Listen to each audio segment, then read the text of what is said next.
तो ये movie descendant शुरू होती है एक कपल से, शॉन और उसकी वाइफ एंड्रिया, जो कि लॉस एंजलिस में रहते हैं। एंड्रिया एक्सपेक्ट कर रही होती है और दोनों अपने बेबी के लिए बहुत एक्साइटेड होते हैं और होना भी चाहिए, लेकिन बेचारा शॉन एक बड़ी प्रॉब्लम का सामना कर रहा होता है, जो कि है पैसों की कमी। अब और कुछ तो ना सही, लेकिन वो एक स्कूल में सिक्योरिटी गार्ड के तौर पे जॉब करता है, लेकिन सैलरी इतनी कम होती है कि वो अपनी फैमिली का फ्यूचर सिक्योर नहीं कर पा रहा होता। उसे उम्मीद होती है कि प्रिंसिपल उसे किसी प्राइवेट सिक्योरिटी कंपनी में रिकमेंड करे जहां सैलरी अच्छी मिलने लगे। उसे लगता है कि अगर ये चांस मिल गया तो सब कुछ बेहतर हो जाएगा। अब सीन शिफ्ट होता है हॉस्पिटल के अंदर। शॉन की वाइफ अल्ट्रासाउंड के लिए आई होती है। डॉक्टर बताता है कि उसको इस फेज में कुछ कॉम्प्लिकेशंस हैं, लेकिन साथ ही शॉन को ये भी कहता है कि इस वक्त उनको सिर्फ केयर और इमोशनल सपोर्ट चाहिए।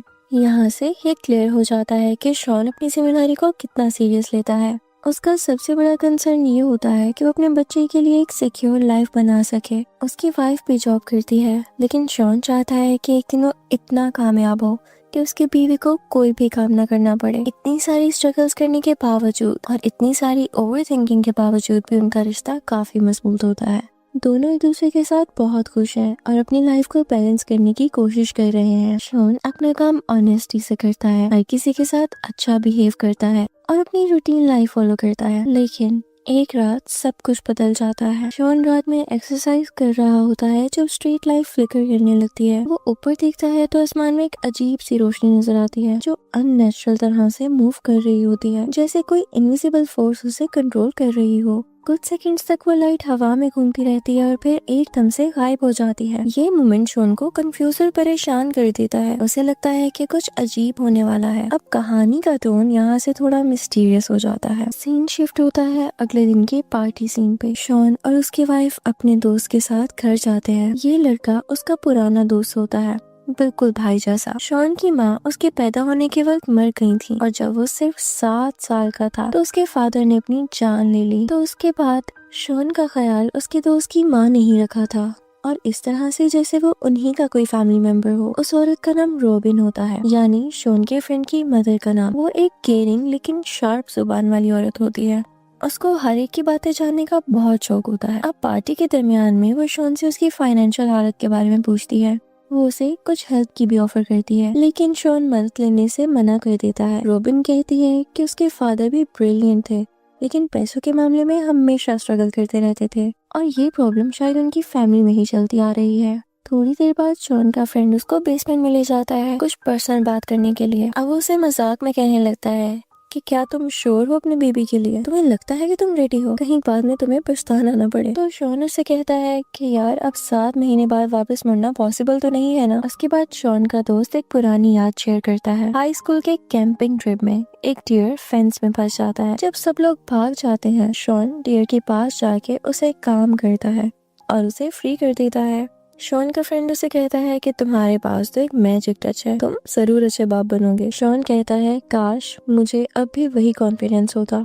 उस वक्त शॉन बेसमेंट में कुछ गन्स देखता है। शॉन का फ्रेंड बताता है कि ये गन्स उसकी वाइफ के वालिद की थी, यानी उनके फादर की थी। शॉन मजाक में कहता है कि उसे भी एक गन लेनी चाहिए।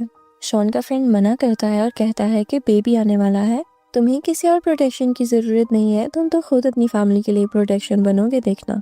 अब उस रात जब वो घर जा रहे होते हैं, शॉन को उसके बॉस का मैसेज मिलता है कि स्कूल के सिक्योरिटी सिस्टम में प्रॉब्लम है। वो अपनी वाइफ को घर ड्रॉप करता है और मैसेज भेजता है कि वो लेट आएगा, इसलिए उसका वेट ना करें।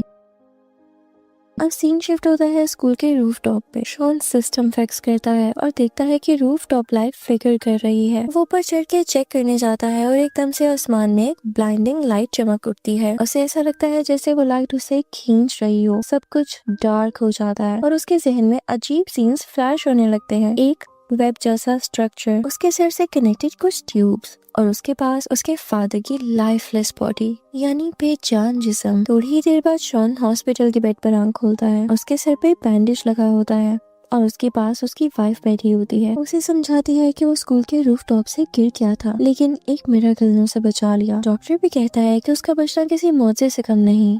अब उसे कुछ दिन रेस्ट करने को कहा जाता है। कुछ दिन गुजर जाते हैं और अब शॉन फाइनली घर आता है। उसकी बीवी उसे डांटती है कि तुमने एक बल्ब की खातिर अपनी जान रिस्क में डाल दी। वो कहती है कि मुझे और हमारे बेबी को तुम सेफ चाहिए हो। शॉन वादा करता है कि वो ज्यादा एहतियात से काम करेगा, लेकिन जैसे जैसे वो रिकवर करता है उसे कुछ नया महसूस होने लगता है। उसके अंदर जैसे कोई नई एबिलिटी एक्टिवेट हो गई हो। पहले वो ड्राइंग में बिल्कुल वीक था, लेकिन अब उसके हाथ से डिटेल स्केचेस और पेंटिंग्स निकलती हैं, जैसे उसके अंदर कोई छुपा हुआ टैलेंट जाग गया हो। इसके साथ ही एक और चीज शुरू होती है, हेलुसिनेशंस, यानी उसे वो चीजें नजर आने लगती हैं जिनका रियलिटी से कोई ताल्लुक नहीं होता। एक सुबह जब उसकी वाइफ घर से निकलती है तो वो देखता है कि एक इनविजिबल फोर्स उसे अंधेरे में खींच रही है, और फिर एक ही सेकंड में सब कुछ नॉर्मल भी हो जाता है, जैसे ये सिर्फ एक ख्वाब था। फिर हम नेक्स्ट डे शॉन को हॉस्पिटल के अंदर देखते हैं, जो कि वेटिंग एरिया में बैठा होता है। जब स्क्रीन पे उसे अपनी वाइफ नजर आती है जो कि दर्द में चिल्ला रही होती है, तो वो पैनिक में उठता है और बाहर भागता है। बाहर उसे एक बेंच पे खुद अपनी ही जैसी शक्ल वाला आदमी बैठा हुआ दिखाई देता है, सेम टू सेम उसका ही रिफ्लेक्शन, लेकिन थका हुआ, बीमार और कंफ्यूज्ड। अब यहाँ से स्टोरी और डिस्टर्बिंग बनने लगती है। शॉन का रियलिटी से कनेक्शन आहिस्ता आहिस्ता टूटने लगता है। उसके सेंसेस एबनॉर्मल हो जाते हैं। वो दूर की आवाजें भी सुन लेता है और हर वक्त कुछ ना कुछ स्केच करता रहता है, जैसे उसके हाथ अपने आप मूव हो रहे हों। डॉक्टर्स उसके टेस्ट भी करते हैं, लेकिन कुछ भी एबनॉर्मल नहीं मिलता। सब कुछ नॉर्मल लगता है, लेकिन शॉन अंदर से जानता है कि कुछ तो गलत हो रहा है। उसे लगता है कि जैसे वो किसी और जगह में फंसा हुआ है और अपने आप को वापस लाने की कोशिश कर रहा है। वो इंसिडेंट जो स्कूल के रूफटॉप पे हुआ था, अब उसे एक नॉर्मल गिरना नहीं लगता। उसे शक होता है कि शायद वो किसी और दुनिया या किसी एलियन फोर्स का हिस्सा बन गया था। स्टोरी अब यहाँ पे कुछ डार्क टर्न लेती है। हर सीन के साथ कंफ्यूजन बढ़ रही है। क्या ये सब रियलिटी है या शॉन के दिमाग का इल्यूजन? कुछ पता नहीं चलता। सीन शिफ्ट होता है डॉक्टर के ऑफिस के अंदर।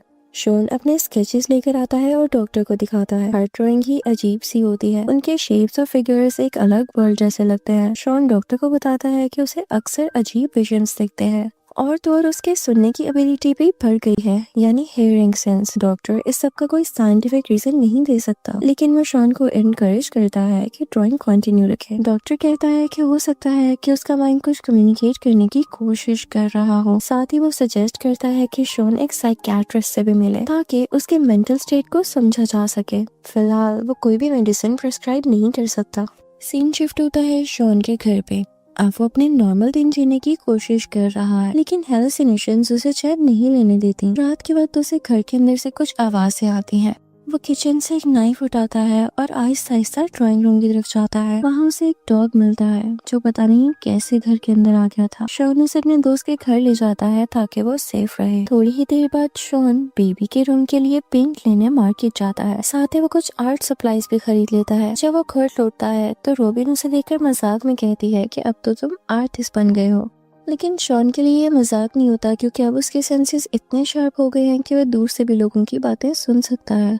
एक दिन की रात साफ करते हुए उसे अपने फादर के पुरानी फोटोज मिलते हैं। उन्हें देखता रहता है और अंदर से इमोशनल हो जाता है। उसके जहन में उसके बचपन की यादें वापस आने लगती हैं। फिर एक दिन हम देखते हैं कि शॉन अपने बेबी के कमरे की दीवार को पेंट कर रहा है, लेकिन पेंट करते करते वो कुछ और ही स्ट्रक्चर बना देता है, जैसे कोई हिप्नोटिक पैटर्न हो। जब उसकी वाइफ रूम में आती है तो वो फ्लोर पे सोया होता है, और होश आने पर वो भी शॉक में आ जाता है, क्योंकि उसे याद ही नहीं होता कि उसने कब बनाया। उनका बेबी आने में कुछ ही दिन बचे थे, लेकिन शॉन का माइंड अब ज्यादा हैवी और अनस्टेबल फील करता है।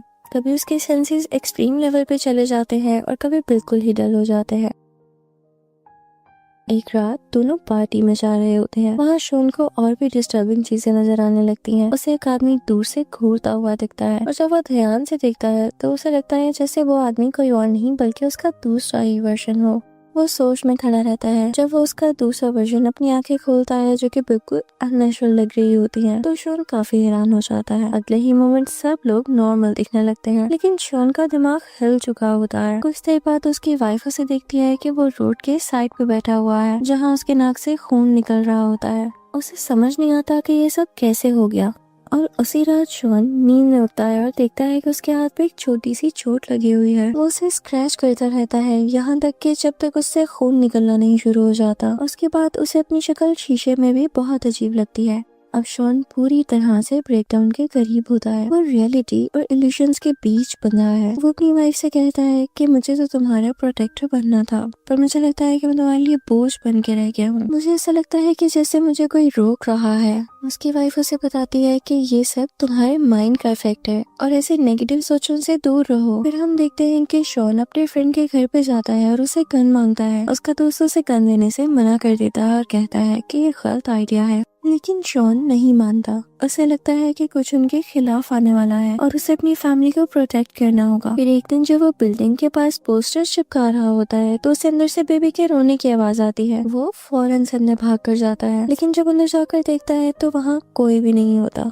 अब Shawn regularly psychiatrist sessions attend कर रहा है और डॉक्टर से पूछता है कि उसके साथ क्या हो रहा है, जिस पर उसे पता चलता है कि उसे एक सिंड्रोम है, एक ऐसी रेयर कंडीशन जिससे हेड इंजरी के बाद इंसान के अंदर एक्स्ट्रा ऑर्डिनरी टैलेंट एक्टिव हो जाते हैं। डॉक्टर समझाता है कि कभी कभी ब्रेन इंजरी के बाद सेरोटोनिन नई कनेक्शंस बनाता है, जिसकी वजह से हिडन एबिलिटीज अनलॉक हो जाती हैं। ये अनयूजुअल जरूर है, लेकिन इसमें हैरत वाली कोई बात नहीं है और ना ही ये डेंजरस है। लेकिन शॉन अंदर से कुछ और सोच रहा होता है। उसे लगता है कि ये सब एलियन इंटरफेरेंस का ही रिजल्ट है। टाइम जैसे जैसे गुजरता है उसके साथ उसका गिल्ट बढ़ने लगता है। उसे लगता है कि वो अपनी वाइफ का सही से सपोर्ट नहीं बन पा रहा है और इसी गिल्ट के चक्कर में वो बुलेट्स भी खरीद लेता है। अगले दिन उसकी वाइफ उस गन को ढूंढ लेती है और उस पर गुस्सा करती है। वो कहती है कि हमारा बेबी आने ही वाला है और आपने घर में गन्स रखी हुई हैं। आपको मालूम है कि घर में गन रखना सेफ नहीं है। लेकिन शॉन उसकी बात सुनने की बजाय गन्स को उठाकर छुपा देता है अपनी गाड़ी में। फिर सीन शिफ्ट होता है स्कूल के अगले दिन। उसका बॉस कहता है कि स्कूल गेट रात भर ओपन था और दीवार पे कुछ अजीब सी राइटिंग मिली है। बॉस उसे कहता है कि सॉरी, अब वो उसकी प्रमोशन के बारे में तो नहीं सोच रहा, लेकिन उसकी करंट जॉब वो रख सकता है। शॉन की ड्राइंग्स वक्त के साथ साथ और डिस्टर्बिंग होने लगती हैं। टॉल एलियन फिगर्स, खाली आंखों वाले क्रिएचर्स और अजीब लैंडस्केप जैसे कोई डेजर्ट वर्ल्ड हो। हर स्केच जैसे एक कोडेड मैप लगता है, जैसे वो किसी जगह वापस जाना चाहता हो। उसकी वाइफ ये सब देखती है और रो कर पूछती है कि ये इमेजेस क्या कहना चाहती हैं, इनका मतलब क्या है। लेकिन शॉन के पास कोई जवाब नहीं होता। इनफैक्ट उसे खुद समझ नहीं आ रहा होता कि ये सब क्या सिग्निफाई कर रहा है, यानी इन सब का मतलब क्या है। सीन शिफ्ट होता है कुछ दिन बाद जब शॉन आंसर्स ढूंढने के लिए रॉबिन के घर जाता है। उसे लगता है कि शायद रॉबिन उसके फादर के बारे में कुछ जानती हो। वो उससे पूछता है कि एस्टर क्या है, क्योंकि ये नाम उसके माइंड में बार बार आ रहा होता है। रॉबिन उसे बताती है कि एस्टर असल में वो टाउन है जहाँ शॉन के फादर रहते थे, उनका चाइल्डहुड होम। लेकिन जैसे ही रॉबिन ये कहती है, शॉन को उसके चेहरे पे एक अजीब सी ट्रांसफॉर्मेशन दिखाई देती है। उसे लगता है जैसे रॉबिन का फेस एलियन जैसा बन गया हो। वो पैनिक में आ जाता है और चिल्लाने लगता है कि तुम लोग इंसान नहीं हो। उसे अपनी बात पे यकीन दिलाने के लिए वो एक नाइफ उठाता है और अपने हाथ पर छुरी चला देता है ताकि ये टेस्ट कर सके कि क्या ये सब रियल है। अब जैसे ही उसके हाथ से खून निकलता है तो वो शॉक में आ जाता है क्योंकि दर्द रियल होता है।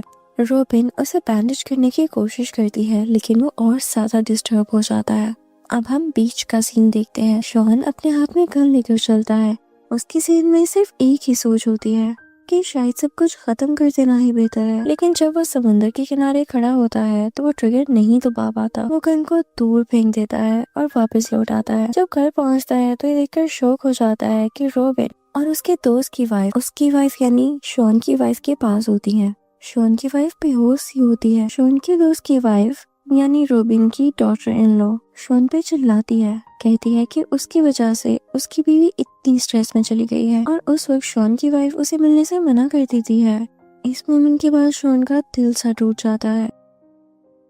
वो अपने फ्रेंड के घर रुकता है और कुछ दिन तक वहीं स्टे करता है, लेकिन उसका दिमाग अभी भी रेस्ट नहीं लेता। हर वक्त वो ड्रॉ करता रहता है, पेजेस पे पेजेस भर देता है, अजीब डिजाइन्स और अजीब शेप्स। उसे याद आता है कि डॉक्टर ने कहा था कि ड्राइंग शायद उसके माइंड का हीलिंग प्रोसेस का पार्ट हो। अब की बार वो फिर से अपने स्केचेस लेके डॉक्टर के पास जाता है। डॉक्टर उन ड्राइंग्स को देखता है लेकिन कहता है कि ये इतने कॉम्प्लेक्स हैं कि इनका मतलब समझना मुश्किल है। शॉन इरिटेट हो जाता है। उसे लगता है कि सब लोग उसे समझने की बजाय इग्नोर ही कर रहे हैं। फिर एक दिन जब वो डॉक्टर के ऑफिस में होता है तो उसकी नाक से खून निकलने लगता है। उस मोमेंट के बाद सब कुछ ब्लर हो जाता है और अगले ही पल वो हॉस्पिटल के एक और रूम में होता है। वहाँ एक औरत लेबर पेन में होती है और थोड़ी ही देर बाद वो मर जाती है। जब शॉन उसका चेहरा देखता है तो वो उसी की बीवी होती है। वो चिल्लाता है, बहुत रोता है, लेकिन फिर एक ही सेकंड में उसकी आंख खुल जाती है और उसे रियलाइज होता है कि ये सब तो सिर्फ एक ड्रीम था। वो फौरन से घर जाता है और उसी वक्त अपनी बीवी को चेक करता है। उसकी बीवी ठीक होती है, लेकिन उसे फिर से हेलुसिनेशंस दिखाई देते हैं। उसे लगता है कि रॉबिन और उसकी बहू यानी उसके फ्रेंड की वाइफ एलियंस बनकर आए हैं और उसकी बीवी को तकलीफ दे रहे हैं। लेकिन कुछ सेकंड्स बाद सभी कुछ नॉर्मल हो जाता है। फिर शॉन बेबी के रूम में देखता है कि कुछ नई पेंटिंग्स बनी हुई हैं जो कि उसकी बनाई गई नहीं है। पेंटिंग्स एक जगह का सीन दिखाती हैं, एक टाउन जिसका नाम होता है एस्टर। वो शॉक में आ जाता है क्योंकि ये वही नाम था जो उसके दिमाग में बार बार आ रहा था। उसे लगता है कि शायद ये जगह उसके पास से जरूर कहीं ना कहीं जुड़ी है। वो कार लेकर सीधा एस्टर के लिए निकल पड़ता है और जब वो वहाँ पहुँचता है तो उसे हर जगह वही लैंडस्केप नजर आते हैं जो उसने अपनी ड्रॉइंग्स में बनाए हुए थे। उसे लगता है कि जैसे उसके बचपन की यादें वापस आ गई हों। थोड़ा आगे जाके वो अपना पुराना घर देख लेता है। घर के बाहर एक आदमी बैठा होता है, उसका अपना फादर। ये देखकर शॉन के पैर जम जाते हैं, यानी वो फ्रीज हो जाता है। वो जानता था कि उसके फादर की डेथ 2 साल पहले ही हो चुकी थी, लेकिन फिर भी वो उन्हें सामने देख पा रहा है। वो उनके पास जाकर बैठता है। उसके फादर मुस्कुरा रहे होते हैं और कहते हैं कि तुम एक अच्छे बाप बनोगे, तुम वो सब करोगे शॉन जो मैं नहीं कर सका। ये बातें सुनकर शॉन की आंखों में आंसू आ जाते हैं। वो कहता है कि आपका बेटा उसे बहुत प्यार करता है। जब शॉन वहाँ से उठकर जाने लगता है तो एकदम से गन शॉट की आवाज आती है। उस मोमेंट पर सेम ब्लाइंडिंग लाइट फिर से चमकने लगती है। उसे लगता है कि जैसे वो फिर से अपनी असली दुनिया में लौट रहा है। अब सीन शिफ्ट होता है वापस से स्कूल के रूफटॉप पे, वही जगह जहाँ सब कुछ शुरू हुआ था। शॉन को चक्कर आने लगते हैं और वो वहाँ से ही नीचे बैठ जाता है। तभी एक अननोन आदमी उसके पास आता है और कहता है कि तुम बहुत ब्रेव हो, ज्यादा लोग इतनी जल्दी वापस नहीं आ पाते। वो आदमी एक नोटबुक निकालता है जिसमें बहुत सारे नाम और कोऑर्डिनेट्स लिखे होते हैं। हर नाम के साथ एक जगह का मेंशन होता है। वो आदमी कहता है कि री एंट्री इजी नहीं होती। उन्होंने तुम्हारे ब्रेन पे पूरी तरह काम किया है, लेकिन तुम वापस आ गए हो, ये बहुत अनयूजुअल सी बात है। कुछ पता नहीं चलता कि वो आदमी कौन है। अब वो आदमी उसे घर तक छोड़ देता है बिना कुछ और बताए। शॉन भी उससे कोई सवाल नहीं करता। वो सिर्फ घर वापस आकर अपनी बीवी को देखता है और उसके पास ही रहना चाहता है। जब वो घर आता है तो उसकी प्यारी सी बीवी बेड पे सो रही होती है। वो उसके पास जाकर लेट जाता है और पहली बार उसके चेहरे पे एक सुकून भरी मुस्कुराहट होती है। ऐसे लगता है जैसे सब कुछ खत्म हो गया हो। लेकिन लास्ट मोमेंट में एक ट्विस्ट आता है। घर के बेडरूम की वॉल पूरी ड्राइंग से भरी होती है, वही स्ट्रेंज सिंबल्स, लैंडस्केप्स और एलियन फिगर्स जो शॉन ने पहले बनाए थे। ये देखकर एक सवाल उठता है, अगर ये सब एक ड्रीम था तो ये ड्राइंग्स वहाँ कैसे आई? ये सवाल यहीं पे एक मिस्ट्री बन के रह जाता है, जिसका जवाब शायद शॉन खुद भी कभी ना समझ पाए। पर इस सीन के साथ कि वो अपनी बीवी के साथ लेट जाता है, मूवी खत्म हो जाती है।